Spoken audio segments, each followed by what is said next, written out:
그들이 가버나움에 들어가니라. 예수께서 곧 안식일에 회당에 들어가 가르치시매 무사람이 그의 교훈에 놀라니 이는 그가 가르치시는 것이 권위 있는 자와 같고 서기관들과 같지 아니함일러라. 마침 그들의 회당에 더러운 귀신 들린 사람이 있어 소리질러 이르되 나사렛 예수여 우리가 당신과 무슨 상관이 있나이까? 우리를 멸하러 왔나이까? 나는 당신이 누구인 줄 아노니 하나님의 거룩한 자니이다. 예수께서 꾸짖어 이르시되 잠잠하고 그 사람에게서 나오라 하시니 더러운 귀신이 그 사람에게 경련을 일으키고 큰 소리를 지르며 나오는지라. 다 놀라 서로 물어 이르되 이는 어찌미냐? 권위 있는 새 교훈이로다. 더러운 귀신들에게 명한즉 순종하는도다 하더라. 예수의 소문이 곧 온 갈릴리 사방에 퍼지더라. 오늘 우리 권위 있는 새 교훈이로다 라는 말씀으로 함께 은혜를 나누려고 합니다. 그럼 오늘 본문은 이 가버나움에서 시작을 합니다. 그리고 이 가버나움에 함께 가게 된 제자들이 4명이 있는데 바로 오늘 본문 전에 예수님을 따르고 예수님의 제자가 된 베드로, 안드레, 야고보, 요한이 함께 이 가버나움에 함께 가게 된 거예요. 여러분, 이 가버나움이라는 동네의 이름은 위로의 마을이라는 뜻입니다. 어떤 마을이라고요? 위로의 마을이라는 뜻이에요. 오늘 본문 뒤에는 이제 베드로의 장모가 이제 병이 낫게 되는 기적이 나오는데 바로 베드로의 집이 있던 곳이기도 하고 예수님이 상당히 많은 시간과 공을 들여 사역을 했던 곳이 바로 이 가버나움입니다. 그런데 이 가버나움에 놀라운 그 은혜와 기적이 있었지만 이 가버나움 사람들이 회개를 안 하고 하나님의 뜻을 잘 따르지 않았던 일들이 있었습니다. 그래서 마태복음에 예수님이 이렇게 이야기를 해요. 11장 23절 24절에 가버나움아 내가 행한 모든 권능을 소돔에서 행하였다면 이 성이 오늘까지 그 성이 오늘까지 있었으리라. 내가 너희에게 이르노니 심판날에 소돔 땅이 너보다 견디기 쉬우리라 라고 이렇게 말씀을 하고 있습니다. 원래는 이 가버나움이 위로의 마을이고 또한 하나님의 은혜가 있는 곳인데 오히려 하나님의 말씀에 듣고 순종하지 않았던 그 마을을 향해 하나님이 심판의 이야기를 하셨던 내용들이 있어요. 결국에는 주님의 말씀을 듣지만 회개하지 않았던 그 마을의 모습이 이 가버나움입니다. 어떻게 보면 우리의 삶에 하나님의 은혜를 많이 주시는 여러분들은 가버나움 동네에 사는 사람들인 줄 믿습니다. 여러분 그래요 안 그래요? 주님이 여러분의 삶에 얼마나 많이 은혜를 주십니까? 하나님 여러분의 삶에 얼마나 놀라운 기적들을 행하고 계세요. 여러분 막 이렇게 안진뱅이가 일어나는 그런 기적뿐만 아니라 여러분의 삶의 곳곳에 여러분의 영을 일으키며 세우시는 하나님의 인도하심과 다스리심이 아주 많이 있는 곳이 여러분의 삶 아니겠어요? 그런데 이미 그 가버나움이 소돔처럼 뭔가 회개하고 돌이켰다면 더 큰 은혜가 있겠지만 그렇지 않은 이 가버나움을 향해 주님이 말씀하시고 여러분 우리들도 그런 가버나움의 동네에 사는 사람들이 되지 않기를 소망합니다. 우리 옆 사람 보면서 이렇게 인사하죠. 당신은 하나님의 은혜가 있는 동네에 사시죠? 이렇게 한번 인사해 볼까요? 네. 다른 동네에 살면 안 돼요. 근데 은혜가 많으면 많을수록 어떻게 해야 되는 거예요? 이럴 땐 조용해지네요. 많으면 많을수록 하나님의 뜻 가운데 있어야 되는 그런 믿음의 변화가 있는 저와 여러분이 되기를 바랍니다. 여러분 마가복음과 이 누가복음에는 아주 중요한 예수님의 공적 사역의 모습이 등장을 해요. 요한복음에는 이 가나안의 혼인잔치가 예수님의 공적 사역의 시작입니다. 근데 마가복음하고 누가복음의 공통적인 건 회당을 가셔서 말씀을 가르치시는 사역으로 그분의 공적 사역이 시작됩니다. 오늘 21절 말씀 한번 볼까요? 그들이 가버나움에 들어가니라. 예수께서 곧 안식일에 회당에 들어가 뭐 하셨다고요? 가르치셨다라고 이렇게 얘기를 합니다. 특별히 그 당시에 이 회당은 지금의 이 지역에 있는 교회 같은 개념이에요. 포로기 기간에 유대인들이 예루살렘으로 갈 수 없으니까 모이는 곳마다 회당을 지어서 말씀을 듣고 또 말씀을 가르치는 곳이 회당이었습니다. 유대인들이 이렇게 어느 곳이든지 이주하면 집보다는 뭘 먼저 졌다고요? 회당을 먼저 졌어요. 그만큼 회당이라는 곳이 그들에게는 상당히 중요한 신앙의 중심지입니다. 예배의 자리이기도 하고 또한 재판이 일어나는 자리이기도 해요. 회당장이 그 회당의 관리 책임자입니다. 아마 지지난주 설교 기억나실지 모르겠지만 회당장 누구입니까? 야이로. 그가 예배와 기도를 담당하는 중요한 역할을 했었던 사람이 바로 회당장이에요. 그런데 회당에 또 다른 중요한 사람이 있는데 바로 서기관들입니다. 이 서기관들은 성경에 대해서 가장 높은 권위를 가지고 있는 자예요. 그러니까 바벨론 포로기 때 전부터 말씀을 계속 필사하고 또한 정리하고 가르치는 일들을 그 서기관들이 했습니다. 우리가 알고 있는 랍비라는 사람이 바로 서기관과 같은 사람들이에요. 여러분, 랍비라는 이름의 뜻이 뭐냐면 나의 높은 자입니다. 뭐라고요? 나의 높은 자. 서기관이 바로 회당에서의 절대적인 권위를 가지고 있는 사람이었어요. 설교단에서 설교도 하고 양육도 하고, 여러분 이 회당에 이 서기관들이 앉는 자리는 바로 이 앞자리에 자리가 배치되어 있었고, 서기관들이 쭉 걸어 들어오면 사람들이 다 어떻게 했어요? 일어나서 그를 맞이할 정도로 이 회당에 권세 있는 자들이 바로 서기관들이었습니다. 이 권위 있고 권세 있는 이 회당의 중심에 하나님의 아들이시고 이 하늘의 권세를 가지신 예수님이 진짜 권세 있는 자가 누구인지 보여주기 위해 회당에 들어가신 것입니다. 여러분 22절을 보니까 이런 내용이 기록되어 있어요. 사람들이 그의 교훈에 놀랐다. 이는 가르치는 것이 권위 있는 자와 같고 서기관들과 같지 않다. 지금 회당에 가장 권위 있는 자들이 누구라는 거예요?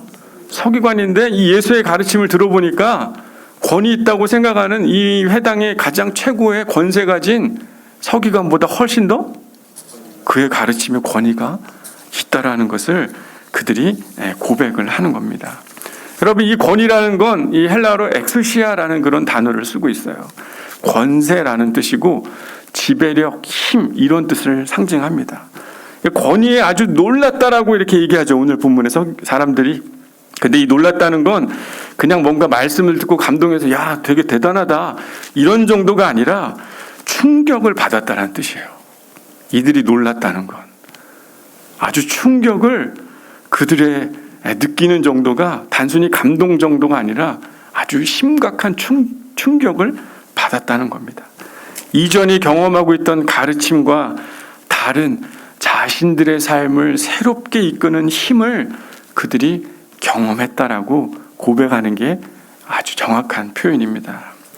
어떻게 보면 회당장의 이 회당의 서기관들이 회당의 중심이 되어서 말씀을 전하고 또 그들의 가르침을 받으며 살아가고 있었지만 그들의 마음속에서는 전혀 느껴보지 못한 충격적인 자신의 삶을 이끄는, 아까도 얘기했죠. 권세가 뭐라고 그랬어요?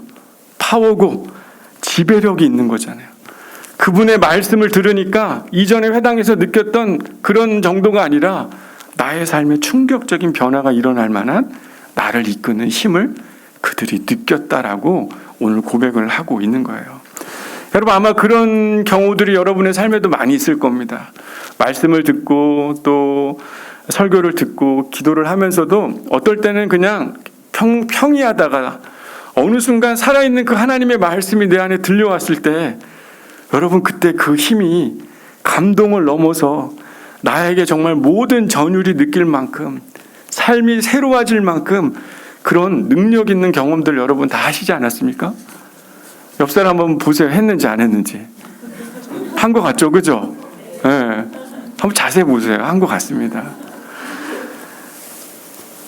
정말 말씀이 살아있는 그런 날섬검과 같아서 우리의 영혼의 골수를 쪼개며 정말 우리가 죽어있는 것 같고 뼈밖에 없는 것 같지만 그분의 말씀이 우리에게 살이 되고 힘이 근육이 생김으로 군대와 같이 일어나게 되는 그런 영적인 변화의 그 순간들이 아마 여러분의 삶에 분명히 다 있었으리라고 생각해요. 그 경험을 지금 회당에 있는 사람들이 그렇다라고 지금 고백을 하고 있는 겁니다. 참 재미난 건 이런 놀라운 변화 가운데 일어난 그 순간, 특별히 23절에 아주 중요한 단어를 써요. 마침이라는 단어를 씁니다. 그죠? 23절에 그런 경험이 일어나는 그때, 마침 그때 그 순간 어떤 일이 일어납니까? 더러운 귀신이 등장을 합니다. 하나님의 말씀의 주인이 되지 않고 살아온 사람, 그 사람의 이야기가 기록되고 있는 거예요. 더러운 귀신 들린 사람. 귀신 들린 사람이면 귀신 들린 사람이지 어떤 사람이에요? 더러운. 그러니까 여러분 생각할 때 어떻게 생각하는 겁니까? 옷이 지저분하거나 못된 그런 생각도 할 수 있는, 약간 청결하지 않은 그런 느낌으로 생각할 수 있지만 실제 이 더럽다라는 건 부정한 영에 사로잡혀 있을 때 사용되는 거예요. 그러니까 이 사람은 더 육체적으로 신체적으로 더러운 게 아니라 부정한 영에 사로잡혀 있는 그런 사람을 의미하고 있는 겁니다. 어둠의 힘에 지배되고 있는 사람이에요. 이 사람이 소리를 지릅니다. 그리고 예수님을 향해 당신은 하나님의 거룩한 자다라고 이렇게 얘기해요. 이 사람은 더러운 영에 사로잡혔던 사람인데 예수를 향해서 뭐라고 얘기합니까? 하나님의 아들, 거룩한 자다라고 이렇게 이야기를 하고 있는 겁니다. 여러분, 우리가 당신과 무슨 상관이 있습니까? 라고 이 귀신이 이야기를 하죠. 이 말은 무엇이냐면 예수님을 보고 피해가거나 도망가야 되잖아요. 그죠? 그래야 되는데 그게 아니라 뻔뻔하게 우리 서로 상관하지 말자, 이런 얘기를 하는 거예요. 하나님의 아들이시여, 특별히 나하고 상관 있지 않았으면 좋겠습니다. 나를 더 이상 괴롭히지 말아달라, 이렇게 얘기하는 거예요. 난 당신의 권세, 다스림, 그것이 나와 상관이 없으니 나에게 어떤 것도 하지 말아달라고 얘기를 하는 겁니다. 여러분, 마가복음에도요, 귀신 들린 사람들의 이야기가 자주 등장을 하는데 우리 마가복음 5장 7절 한번 보도록 할까요? 마가복음 5장 7절입니다. 마가복음 5장 7절 우리 한 목소리로 한번 읽어보겠습니다. 마가복음 5장 7절이에요. 시작. 큰 소리로 부짖어 이르되 지극히 높으신 하나님의 아들 예수여, 나와 상관이 원하건대 하나님 앞에 맹세하고 나를 괴롭히지 마옵소서 하니. 여기서도 당신은 내가 알지만 당신과 상관하고 싶지 않고 당신과 연합하고 싶지 않고 당신이 말하는 것을 내가 따르고 싶지 않다라는 이야기를 하고 있는 거예요. 여러분, 이 상관이라는 단어는 아폴룸이라는 그런 단어인데 나를 죽이려고 하는 것, 그리고 나를 파괴하려고 하는 것, 나를 잃어버리려고 하는 것이 바로 이 상관이라는 단어입니다. 그러니까 나와 상관이 없게 되라는 건 나를 파괴하지 말고 또 나를 죽이려고 하지 말고 내 존재를 잃어버리지 않게 해달라고 얘기하고 있는 것이에요. 귀신 들린 자의 이야기는 내가 더러움의 어두움의 영에 사로잡혀 있고 나의 중심을 두고 있는 것을 손대지 말고 파괴하지 말아달라, 이렇게 얘기를 하는 겁니다.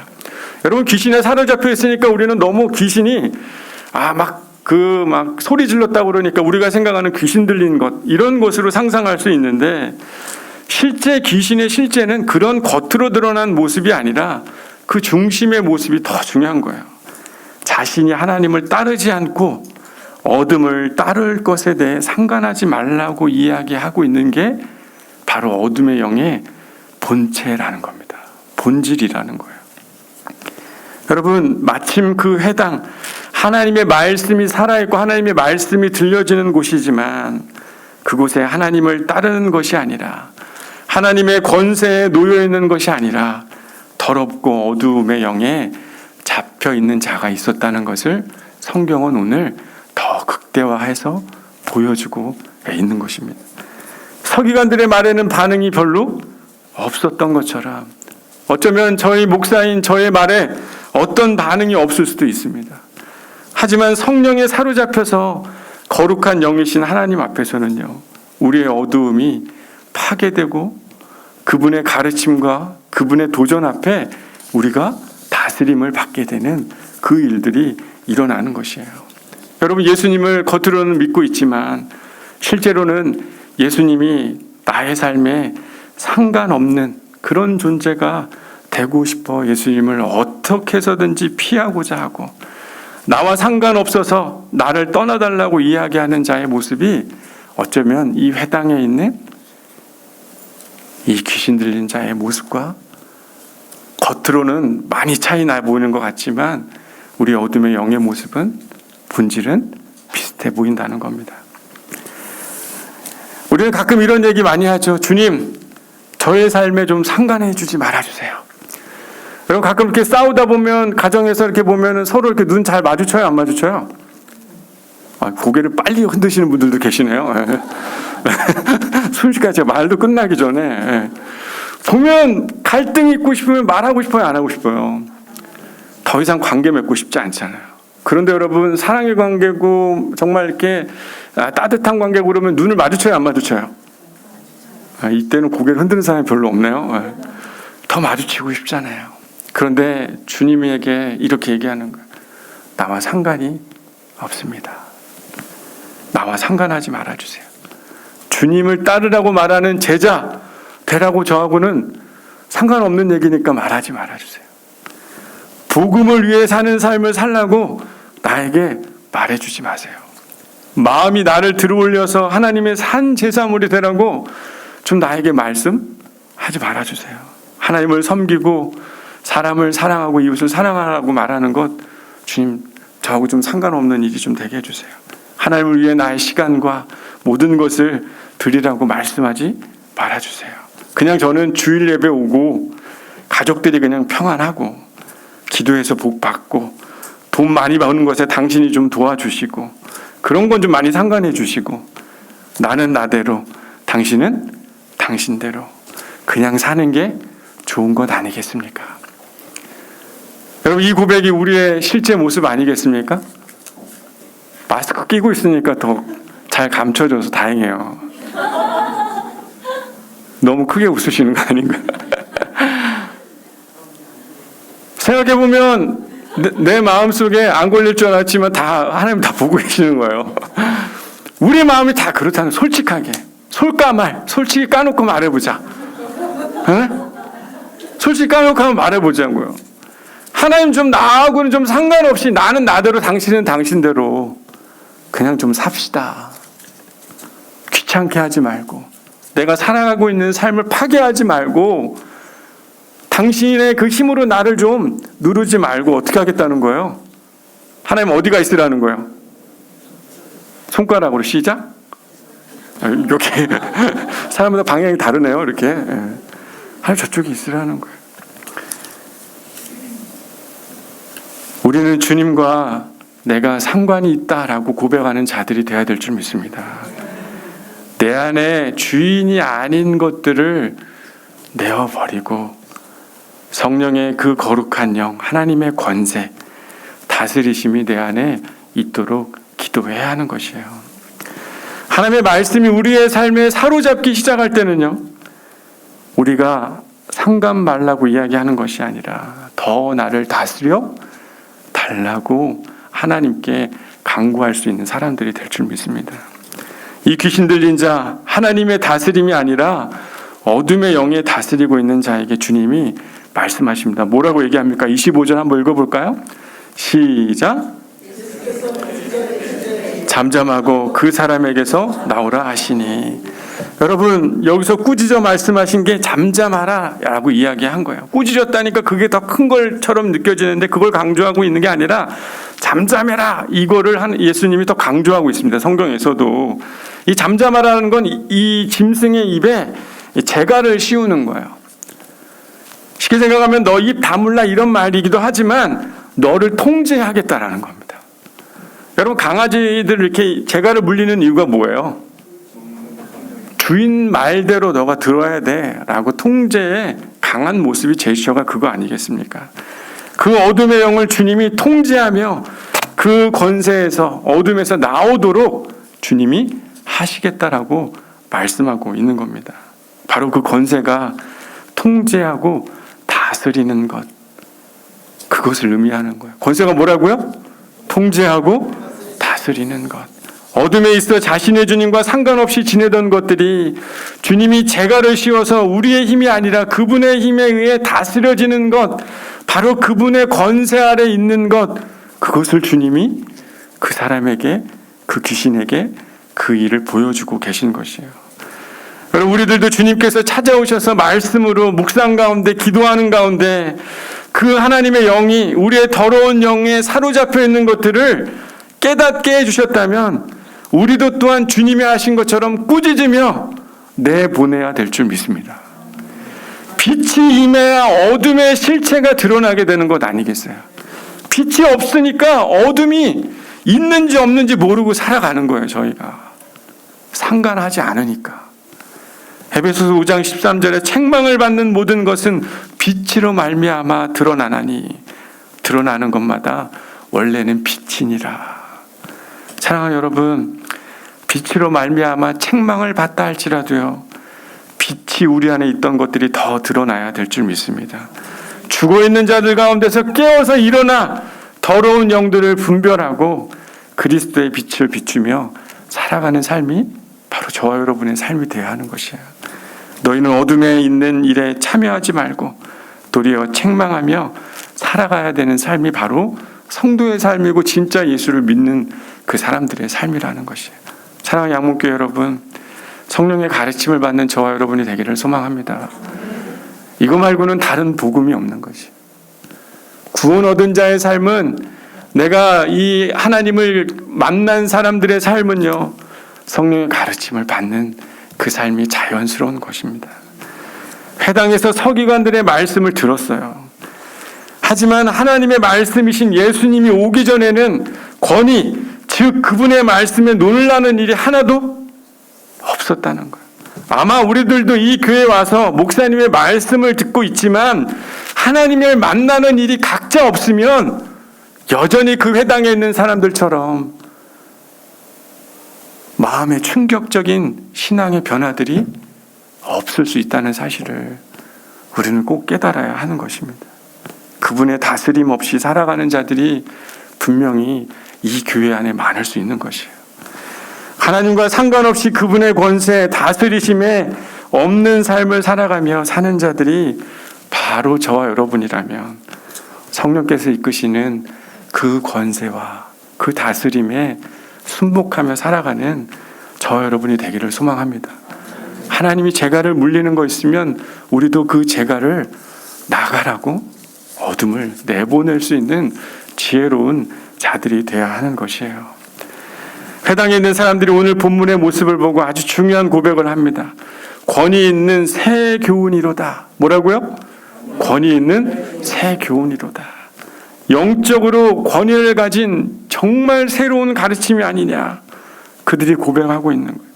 부정한 그들의 모습을 복종하게 하는 가르침이 그들이 경험되어졌다는 겁니다. 하나님의 영이 그들을 깨우쳐 주신 것이, 하나님의 다스림, 하나님의 주권과 힘의 다스림을 받게 되는 본문의 사건을 시작으로 예수님의 공적 사역이 시작되는 겁니다. 진정한 사역이 시작되는 거예요. 가장 영적이라고 생각했던 그 회당에 오셔서 예수님이 진짜 하나님의 영에 사로잡혀가는 것이 무엇인지 가르쳐주면서 이 세상에 높아져 있는 다른 권위와 권세들을 다스리는 하나님의 그 다스리심이 무엇인지 깨닫게 해주며 이 사역이 시작됐다는 겁니다. 여러분, 지난주 기도가 이 말씀이 생각나는지 모르겠어요. 만민이 기도하는 집. 가장 영적이고 은혜가 있는 이 양문교회라고 생각하는 이 자리가 바로 하나님의 사역이 다시 시작되는 장소가 될 줄 믿습니다. 어쩌면 여기 가버나움일 수 있어요. 하나님 은혜를 많이 주시고 하나님께서 여러분의 삶을 인도해 가시는 삶의 경험들이 많은 가버나움일 수 있어요. 하지만 진정으로 하나님과 상관없이 살아가며 그분의 가르침 가운데 내가 살아가고 있지 않는 자들에게는요, 오히려 더 큰 심판이 있을 수 있다라고 주님이 말씀하지 않았습니까? 여러분, 하나님의 주권과 이 권세에 상관 있는 자들이 되기를 소망합니다.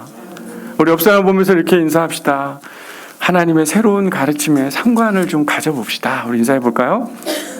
제 가르침에 상관을 가져봅시다. 여러분, 웃으면서 은혜를 경험하게 되는 양목교회 되길 소망합니다. 진짜 얼굴이 찌푸려져 있는 게 아니라 정말 그 하나님의 영이 우리를, 우리 이런 전문 용어를 써서 죄송합니다. 우리 주둥이를 탁 붙들고 주님이 인도해 가실 때, 예, 주님, 당신의 이 새로운 권위 있는 이 영적 가르침에 제가 순종하겠습니다. 여러분, 오늘 말씀의 은혜 안 받아도 괜찮아요. 여러분의 각자의 삶에 하나님 여러분에게 찾아오셔서 여러분에게 감동을 넘어 흔들리게 하는 그 말씀이 여러분 안에 있을 때 진짜 여러분은 거룩한 하나님에 속해 있는 자들이 될 줄 믿습니다. 그게 증거인 거예요. 다른 뭐가 더 증거가 되겠습니까?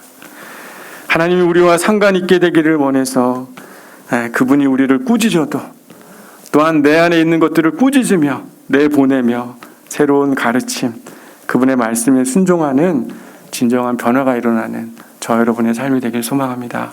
기도하겠습니다.